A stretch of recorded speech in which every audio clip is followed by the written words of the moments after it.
Gidala na sa Cotabato karong hapon lang sa mga personahe sa CIDG BARM ang mayor sa Pandag, Maguindanao human makagawa sa pribadong ospital dinhi sa Davao City tungod sa paglisod og ginhawa dihang giaresto kini niadtong Sabado sa hapon.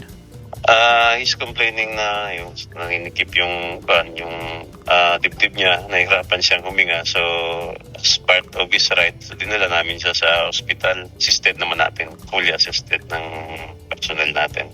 Si Mayor Toy Magundadato ang kasamtangang mayor sa lungsod sa Pandag kinsa dunay kasong 2 counts of murder. Subay sa report sa CIDG BARM, pinasikat sa warrant of arrest na aresto ang mayor sulod sa hotel sa nagkahiyosang puwersa sa mga pulis sa CIDG BARM, CIDG 11 ug uban pang law enforcement agencies.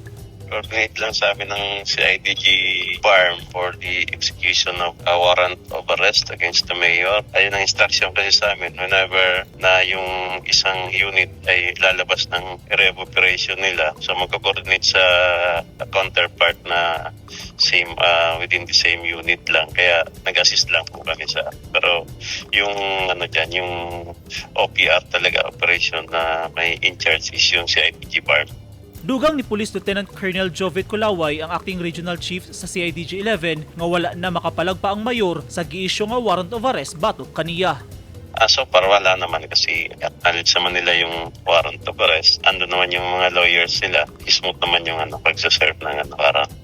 Ang kasong murder batok sa mayor gipasaka niya tong tuig 2010 kini may kalabutan sa pagpatay sa magtiayong Abdullah Canapia Ligawan ug Lalang Ligawan niadtong Oktubre 7, 2010 dito sa Puruksais, Barangay Sinakulay, President Quirino Sultan Kudarat.